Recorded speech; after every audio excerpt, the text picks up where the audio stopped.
미국 정부가 한국과의 관세 협상에서 윤곽이 드러나고 있다고 말했습니다. 미네소타 남부와 중부 지역에 토네이도와 강한 뇌우가 덮치면서 피해가 발생했습니다. LA 카운티 공무원 노조 5만 5천여 명이 이틀간 파업에 돌입했습니다. 대법원이 한국 시각으로 5월 1일 이재명 민주당 대선 후보의 공직선거법 위반 사건 상고심을 선고합니다. 국민의힘의 대선 경선 4강전 결과 김문수, 한동훈 후보가 결선에 진출했습니다. 여러분 안녕하십니까? 4월 29일 화요일 SBS 뉴스 시작합니다. 미국 정부가 한국과의 관세 협상에서 윤곽이 드러나고 있다고 말했습니다. 또 미국은 자동차 부품 관세를 2년간 한시적으로 완화하는 방안을 내놨습니다. 오늘 첫 소식 김용태 특파원입니다. 트럼프 대통령 취임 100일을 맞아 경제 성과를 발표하러 나온 베선트 미 재무장관은 한국, 일본, 인도 등이 관세 협상에서 가장 적극적이라며 한국과의 협상은 윤곽이 점차 드러나고 있다고 말했습니다. 한국의 대선과 일본의 참의원 선거 등 정치 일정 때문에 협상 타결이 늦어질 가능성에 대해선 이렇게 답했습니다. These governments actually want to have the framework of a trade deal done before they go into elections to show that they have successfully negotiated with the United States. 다만 한국과의 협상 내용은 구체적으로 언급하지 않았습니다. 미국 정부는 자동차 가격의 15%에 해당하는 부품에 대해선 25% 관세를 매기지 않는 방안을 공식 발표했습니다. 외국에서 수입한 부품으로 미국에서 조립하는 차를 대상으로 하며 첫 1년은 15%, 그 다음에는 10%, 그리고 3년째엔 없애는 방안입니다. 미 정부 당국자는 자동차 업체들이 미국에서 공급망을 구축하는데 2년이면 충분할 것이라고 덧붙였습니다. 이런 가운데 세계 최대 상거래 업체 아마존은 일부 제품에 관세로 추가된 금액을 표시하는 방안을 검토했다가 백악관의 공개 질타를 받았습니다. This is a hostile and political act by Amazon. Why didn't Amazon do this when the Biden administration hiked inflation to the highest level in 40 years? 미 언론들은 트럼프 대통령이 아마존에 직접 전화해 불만을 표시했다고 전했는데 아마존은 관세 가격 표시 계획을 철회했습니다. 워싱턴에서 SBS 김용태입니다. 트럼프 대통령의 장남 트럼프 주니어가 한국을 찾았습니다. 1박 2일 일정 동안 한국 내 재계 총수들을 잇따라 만납니다. 이태권 기자가 전해드립니다. 네, 트럼프 주니어는 오늘 오후 6시 반쯤 전용기를 타고 김포공항으로 도착했습니다. 도착 시간이 좀 늦어지면서 숙소인 서울 강남의 호텔을 들리지 않고 바로 이곳 신세계그룹 정용진 회장의 자택으로 이동해 함께 만찬을 할 걸로 알려졌습니다. 이번 방안은 친분이 두터운 걸로 알려진 정 회장의 초청으로 이뤄졌는데요. 트럼프 행정부와의 소통을 위한 가교 역할을 해달라는 국내 재계의 요청도 있었던 걸로 전해집니다. 트럼프 주니어는 지난해 8월 비영리 단체 주관 행사 참석을 위해 방한한 적이 있는데 지난 1월 트럼프 대통령 취임 이후로는 첫 방한입니다. 네, 내일까지 1박 2일간 국내 주요 대기업 총수들과 잇따라 면담을 진행할 걸로 알려졌습니다. 이 정확한 규모는 알려지지 않았지만 이재용 삼성그룹 회장과 최태원 SK그룹 회장, 이재현 CJ그룹 회장 등 10여 곳 이상 주요 기업들의 총수와 만날 거란 관측도 나옵니다. 짧은 일정이지만 관세 협상 국면에서 미 측이 조선산업협력을 필요로 하는 만큼 국내 조선소를 방문할 가능성도 배제할 수 없습니다. 트럼프 행정부에서 공식 직함을 갖고 있진 않지만 실세로 거론되는 만큼 이번 방안이 한미 통상협의에도 적지 않은 영향을 미칠 거란 전망도 나옵니다. 지금까지 성남 분당구에서 SBS 이태권입니다. 트럼프 대통령이 트럭 운전사들에게 영어 사용을 의무화하는 행정명령에 서명했습니다. 이번 행정명령은 트럭 운전사들에게 영어 구사 능력을 요구하는 규정을 강화하고 연방교통부가 영어를 못하는 운전자들을 업무에서 배제하도록 지시하고 있습니다. 트럼프 대통령은 이와 함께 전국의 피난처 도시 목록을 공개하는 행정명령도 발효했습니다. 이 명령은 연방정부의 규정을 따르지 않는 도시들에 대해서 법무부와 국토안보부가 법적 제재를 가할 수 있는 권한을 부여하고 있습니다. 미네소타 남부와 중부 지역에 토네이도와 강한 뇌우가 덮치면서 피해가 발생했습니다. 미니애폴리스 남쪽 캐년 지역에는 주택과 농장 건물이 파손됐으며 노스루프 지역에는 전신주가 쓰러져 4천여 가구가 정전됐습니다. 또 스프링필드 지역에서는 토네이도가 포착되기도 했습니다. 국립기상청은 스프링필드 공항에서 시속 90마일의 강풍이 관측됐다며 지역 피해 상황은 계속 파악 중이라고 밝혔습니다. LA 카운티 공무원 노조 5만 5천여 명이 이틀 동안 파업에 돌입했습니다. LA 카운티 공무원 노조는 카운티 측이 단체 협상을 회피하고 부당 노동 행위를 반복했다며 오늘부터 이틀 동안 파업에 나선다고 밝혔습니다. 이번 파업은 노조 역사상 처음 실시되는 전면 파업으로 모든 구성원이 동참했습니다. 파업으로 도서관과 보건소, 시설 관리와 행정 민원 창구 등이 폐쇄되거나 운영에 차질이 빚어지고 있습니다. Here for a unfair labor practice strike because Los Angeles County has failed to come to the table to bargain with us in good faith. We have been bargaining since December.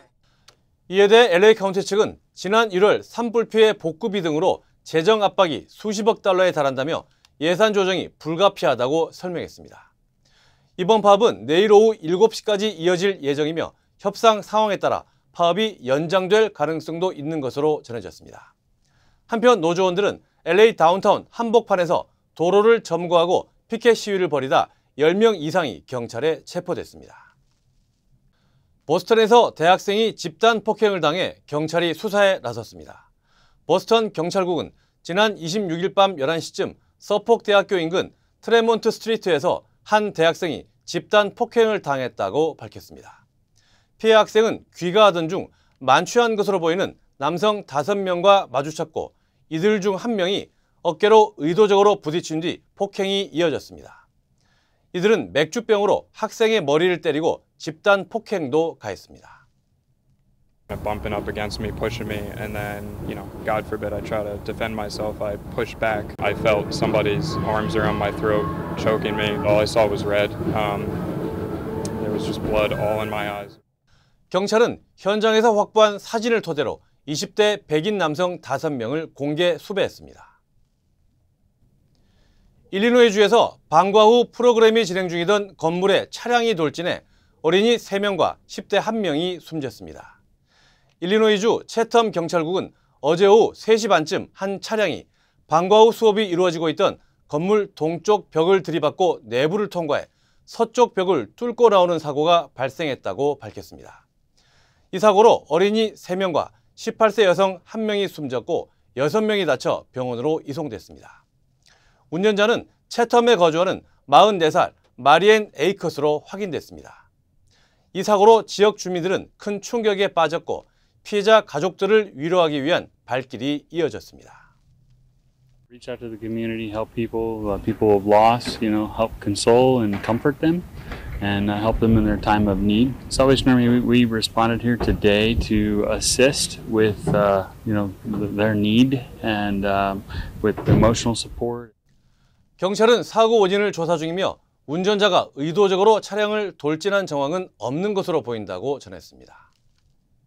캘리포니아 시에라 카운티에서 회색 늑대의 공격이 급증해 당국이 주의를 당부하고 나섰습니다. 시에라 카운티 셰리프국은 최근 한 달여간 회색 늑대가 동물을 공격한 사례가 최소 18건 발생했다고 전했습니다. 지난 월요일 아침에는 주택 대문 앞에서 엘크가 늑대 공격에 목숨을 잃기도 했습니다. 현재까지 보고된 인명피해는 없지만 늑대들이 사람을 두려워하지 않는 경우도 있다며 주민들의 주의를 당부했습니다.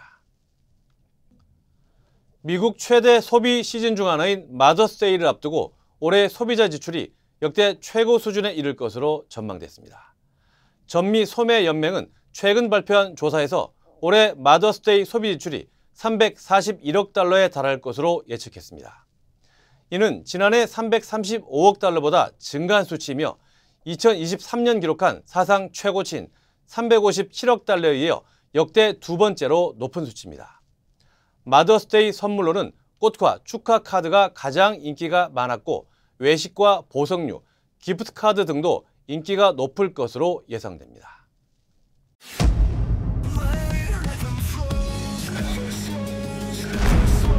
Every time you feel defeated, find your flow within.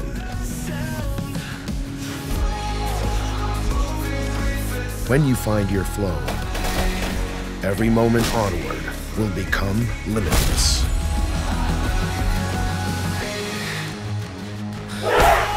Find your flow every time. 이번엔 한국 소식입니다. 대법원이 한국 시각으로 5월 1일 이재명 민주당 대선 후보의 공직선거법 위반 사건 상고심을 선고합니다. 사건을 접수한 지 한 달여 만이고 전원 합의체로 사건이 회부된 지 단 9일 만에 결론이 나오는 겁니다. 이례적으로 신속한 선고를 하는 대법원이 어떤 판단을 하느냐에 따라 대선 전국이 요동칠 것으로 보입니다. 한성희 기자가 보도합니다. 대법원이 언론 공지를 통해 이재명 민주당 대선 후보의 공직선거법 위반 사건 상고심 선고 기일을 5월 1일 내일 오후 3시로 지정했다고 밝혔습니다. 앞서 대법원은 지난 22일 소부에 배당됐던 사건을 곧바로 전원합의체에 회부했고 같은 날 바로 첫 번째 합의 기일을 열고 이틀 뒤 두 번째 합의 기일을 진행하면서 신속심리 의지를 공식화했습니다. 대법원 전원합의체 첫 기일부터 9일 만에 대법관들의 최종 판단이 나오는 겁니다. 앞서 이 후보의 2020년 다른 공직선거법 사건이 전원합의체 회부 31일 만에 판결 선고가 내려진 것과 비교해도 이번 대법원의 심리는 이례적으로 신속하다는 평가입니다. 이 후보는 지난 2021년 대선 기간 방송에 출연해 이른바 대장동 사건에서 고 김문기 성남도시공사처장을 성남시장 시절 몰랐다고 말하고 국정감사에서 백현동 한국식품연구원 부지 용도 변경이 국토교통부의 협박 탓이었다고 답한 게 허위사실 공표라는 혐의를 받고 있습니다. 지난해 11월 1심 법원은 징역 1년에 집행유예 2년의 피선거권 상실형을, 지난달 2심 법원은 무죄를 선고해 1, 2심 판단이 엇갈렸습니다. 어제 대장동 사건 재판을 마치고 나온 이 후보는 대법원 선고에 대해 이렇게 말했습니다. 대법원 선고 정해졌는데 날짜는 어떻게 보세요? 법대로 하겠지요. 대법원은 대법원장 등 12명이 참여한 이번 합의 기일에선 다른 때와 달리 이 후보 단일 사건만 심리했고 내일 기일에서도 이 후보 사건 선고만 이뤄집니다. SBS 한성희입니다. 국민의힘 대선 경선 4강전 결과 김문수, 한동훈 후보가 결선에 진출했습니다. 국민의힘 대선 후보는 한국 시각 5월 3일 토요일에 확정됩니다. 탈락한 홍준표 후보는 30년 정치 인생을 졸업한다며 정계 은퇴를 선언했습니다. 박찬범 기자입니다. 가나다 순으로 김문수, 한동훈.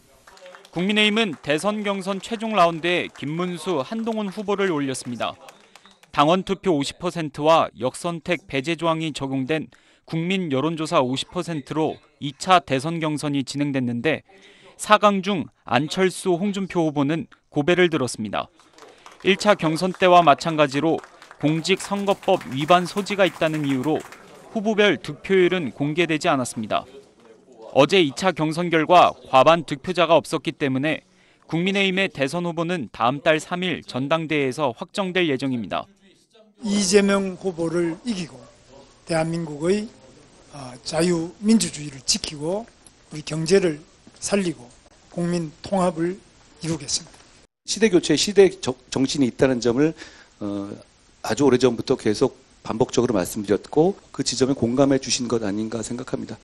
경선 후보 등록 당시 11명에서 이젠 단 2명으로 좁혀진 국민의힘 대선 경선은 윤석열 전 대통령 탄핵을 반대한 김 후보와 찬성한 한 후보의 맞대결만 남겨뒀습니다.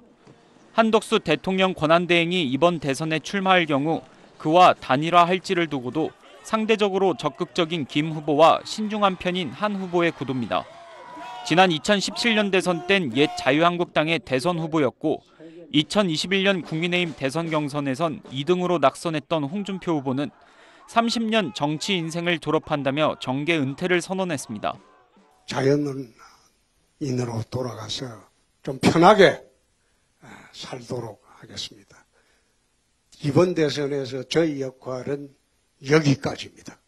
안철수 후보는 누가 최종 후보가 되든 반 이재명 전선에서 돕겠다고 약속했습니다. 김문수, 한동훈 후보는 오늘 양자 TV 토론을 시작으로 나흘간의 레이스에 돌입합니다. SBS 박찬범입니다. 한덕수 대통령 권한대행이 민주당 주도의 헌법재판소법 개정안에 대해서 헌법에 상충된다며 거부권을 행사했습니다. 한 대행이 이르면 모레 대선 출마를 선언할 것이라는 전망도 나옵니다. 김기태 기자입니다. 한덕수 대통령 권한대행이 굳은 표정으로 국무회의장에 들어섭니다. 한 대행은 대통령 권한대행의 대통령목 헌법재판관 임명 권한을 제한하고 임기가 만료된 재판관이 후임자가 임명될 때까지 직무를 계속 수행할 수 있도록 한 헌법재판소법 개정안에 대해서 거부권을 행사했습니다. 지난 8일 한 대행이 대통령목 헌법재판관 후보자로 이완규 법제처장과 함상훈 서울고법 부장판사를 지명하자 이에 반발해 민주당이 중심이 돼 국회에서 통과시킨 법안입니다. 한 대행은 헌법과 상충되고 대통령의 임명권을 형해화시킬 수 있다고 거부권 행사 이유를 설명했습니다. 권한대행의 직무 범위에 대해서는 헌법은 별도의 제한을 두고 있지 않습니다. 헌법에 없는 권한대행의 직무 범위를 법률로서 제한하고자 하고 있습니다. 이번 거부권 행사는 윤석열 정부 출범 이후론 42번째이자 한 대행 체제에선 8번째입니다. 한 대행은 미국과의 통상협의에 대해선 그간의 불확실성을 상당 부분 해소했다고 평가했는데 정치권에 화두를 던지는 듯 이런 말도 덧붙였습니다. 미래를 지향하는 정치와 현재를 책임지는 행정이 힘을 모아간다면 작금의 어려움은 반드시 극복할 수 있을 것이며 이런 가운데 한 대행 측은 대선 캠프 인력 확보를 위해 대선에 불출마하는 오세훈 서울시장 측과 접촉한 걸로 파악됩니다. 총리실 안팎에선 한 대행이 이르면 다음 달 1일 총리직에서 사퇴하고 2일 대선 출마를 선언할 거란 관측이 나옵니다. SBS 김기태입니다. 민주당은 문재인 정부에서 코로나19 방역 정책을 이끌었던 정은경 전 질병관리청장을 선거대책위원장으로 영입합니다. 야권은 대선 출마가 유력해진 한덕수 대통령 권한대행을 겨냥해 관권 선거라고 날을 세웠습니다. 김상민 기자입니다. 초대 질병관리청장을 지낸 정은경 전 청장이 민주당 대선 선거대책위원회의 총괄 선대위원장단에 합류하는 걸로 확인됐습니다.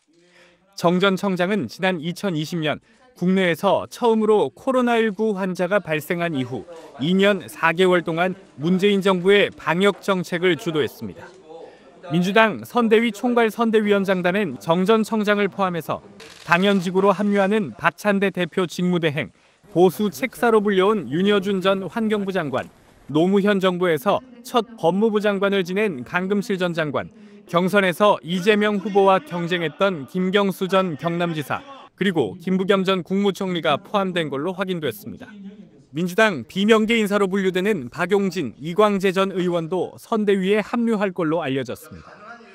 민주당이 매머드급이라고 자평하는 대선 선대위는 오늘 오후 출범합니다. 민주당은 한덕수 대통령 권한대행의 대선 출마가 초읽기 국면으로 접어들자 비판의 수위를 최대한 끌어올렸습니다. 한 대행은 외교통상 무능력자라거나 명백한 관권 선거를 하고 있다면서 집중 공세에 나서기 시작한 겁니다. 기어이 대선에 출마한다면 제2의 내란을 획책하는 윤석열의 하수인이란 국민적 심판에 직면하게 될 것입니다. 국민의힘 대선 경선이 김문수 대 한동훈의 2강으로 좁혀진 가운데 이들과 한 대행 사이 후보 단일화의 가능성과 대선에 미칠 영향에 대해선 찻잔 속 미풍에 그칠 거라고 민주당은 깎아내렸습니다. 한 민주당 관계자는 국민의힘 대선 후보로 김 후보가 선출된다면 한 총리와 지지층이 겹치기 때문에 지지율 상승폭이 크지 않을 것이고 한 후보가 선출되는 경우라면 단일화 논의 자체가 진전되기 어려울 수 있다고 내다봤습니다. SBS 김상민입니다. 푸틴 러시아 대통령이 다음 달 모스크바에서 열리는 제2차 대전 승리 기념 열병식에 북한군이 참가할 가능성을 시사했습니다. 우크라이나 전쟁에 참여한 북한군에게 포상할 가능성도 제기되고 있습니다. 곽상은 특파원입니다. 러시아와 벨라루스 의회가 주최한 행사에 참석한 푸틴 러시아 대통령이 다음 달 전승절 열병식에 북한군 참여 가능성을 시사했습니다. 이곳에 참석한 여러 국가를 대표하는 군부대가 열병식에서 러시아 군인들과 나란히 행진할 것을 매우 소중하게 여긴다고 언급한 건데, 해당 행사엔 북한과 중국, 쿠바, 몽골, 세르비아, 슬로바키아 대표 등이 참석했다고 러시아 타스 통신은 전했습니다. 러시아는 지난해 11월 벨로우소프 국방장관이 북한을 방문해 김정은 국무위원장에게 북한군의 열병식 참가를 요청한 바 있습니다. 페스코프 크렘린궁 대변인은 북한군의 열병식 행진 여부를 묻는 질문에 국방부 소관이라며 답변을 피했습니다. 북한 군인들에 대한 포상 계획을 묻는 질문엔 아직은 알지 못하지만 배제할 수 없다며 포상 가능성을 인정했습니다. 카르타폴로프 러시아 하원 국방위원장은 자국 언론 인터뷰에서 북한군이 크루스크 외 지역으로 재배치될 가능성도 언급했습니다. 그는 북한군이 현 임무를 완수하고 새로운 임무를 준비 중이라며 최종 결정은 푸틴 대통령이 내릴 거라고 주장했습니다. 러시아 전승절을 앞두고 러시아와 북한이 밀착을 한층 과시하는 가운데 러시아 타스 통신은 북한군이 러시아군과 함께 크루스크 탈환 작전에 참여하는 영상을 공개했습니다. 북한군의 훈련 장면 공개 하루 만에 실전 영상까지 공개된 건데, 영상에는 북한군이 폐허가 된 건물에 붉은 깃발을 꽂고 러시아군과 포옹하는 모습 등이 담겼습니다. 파리에서 SBS 곽상은입니다. 스페인과 포르투갈에서 발생한 대규모 정전 사태가 하루 만에 해소됐습니다. 교통이 마비되고 통신이 두절되는 등 극심한 혼란이 빚어졌는데 당국은 원인 규명에 본격적으로 착수했습니다. 하정영 기자가 보도합니다. 일제히 멈춰선 마드리드 도심의 신호등. 무법지대로 변한 도로에서 차량들은 눈치껏 교차로를 건넙니다. 남유럽 스페인과 포르투갈에서 그제 대규모 정전 사태가 발생했습니다. 고속열차 운행이 중단되고 지하철도 줄줄이 멈춰서면서 통근객들은 열차에서 대피했고 군인들이 발이 묶인 시민들에게 수프와 음식을 나눠주기도 했습니다. Obviamente la gente se empezó a poner muy nerviosa, algunos tenían ataques de ansiedad, otros ataques de pánico, había gente con diabetes. 현금 인출기와 결제 시스템이 먹통이 됐고 통신에도 차질이 빚어지는 등 혼란이 극에 달했습니다. 혼란은 저녁 무렵 프랑스가 남는 전력을 보내주기 시작하며 진정됐는데 전력망이 순차적으로 회복돼 하루 만에 정전 사태가 해소됐습니다. 스페인 주요 기업 연합회인 CEO는 이번 정전 사고로 약 2조 6천억 원 상당의 경제적 손실이 발생했다고 추산했습니다. 하지만 사고 원인은 여전히 오리무중입니다. 스페인은 펠리페 6세 국왕까지 참석한 국가안보회의를 열고 정전 원인을 규명하기 위한 조사위원회를 설치하기로 했습니다. La ciudadanía lo que sí que debe tener claro es que el gobierno de España va a llegar hasta el fondo en este asunto y que se van a hacer las reformas y se van a tomar las medidas necesarias. 당국은 사이버 공격의 흔적은 발견되지 않았다며 모든 가설을 배제하지 않고 원인을 찾아내겠다고 밝혔습니다. SBS 하정윤입니다. PCB은행이 제8회 장학생 신청 접수를 시작했습니다. 주요 한인사회 소식 이원정 기자입니다. PCB은행이 제8회 장학생 선발 프로그램의 신청 접수를 시작했습니다.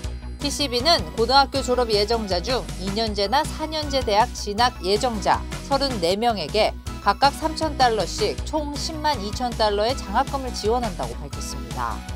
올해 지원 대상은 캘리포니아주 LA와 오렌지 카운티, 뉴욕, 뉴저지, 텍사스, 그리고 조지아 귀네 카운티까지 확대됐으며 신청 마감은 5월 30일입니다. 키위 브랜드 1위 제스프리가 예년보다 일찍 올해 키위 시즌을 시작합니다. 제스프리는 오늘 시즌 축하 행사를 갖고 전 세계적으로 2억 트레이 이상의 키위를 유통한다고 밝혔습니다. 올해는 특별히 새로운 품종인 루비레드 키위를 미국에 처음 선보입니다. 달콤한 베리 맛이 들어간 빨간색의 루비레드 키위는 단 3주 동안 서부 소매업체를 대상으로 시범 판매될 예정입니다. 메트로폴리탄 교통공사가 버스 전용차로 카메라 단속 프로그램을 확대합니다. MTA는 맨하탄의 M2와 M4 버스 전용차로에서 불법으로 주행하거나 주차나 이중주차하는 차량을 단속해 처음 60일 동안은 경고장만 발송하고 이후 첫 위반에 $50, 반복 위반 시 최대 $250까지 벌금을 부과한다고 밝혔습니다. 어퍼크러스트 베이커리가 제조한 빵이 리콜됐습니다. 연방식품의약국 FDA는 멀티그레인 사울도 롤과 홀그레인 멀티그레인 롤 등에서 유리의 파편이 발견됐다며 긴급 리콜한다고 밝혔습니다. 이 빵들은 펜실베니아와 캘리포니아, 커넥티컷 등 6개 주에서 판매됐습니다. 2주 연장된 조지아주의 올해 세금 신고가 오는 5월 1일 마감됩니다. 연방국세청은 지난해 허리케인 힐린의 여파로 세금 신고를 4월 15일에서 5월 1일로 연장한다고 발표했습니다.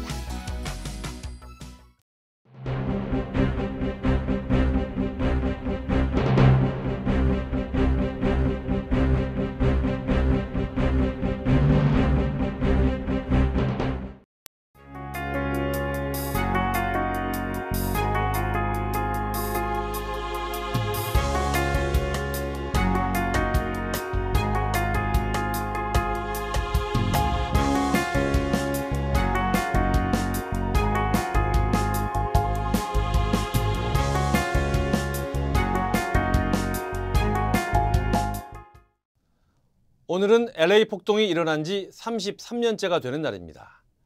LA시장에 간단한 성명이 하나 발표됐을 뿐 기념식이나 행사 없이 지나갔습니다. LA 폭동의 의미도 잊혀지는 것 같아서 안타깝습니다. 4월 29일 화요일 SBS 뉴스는 여기까지입니다.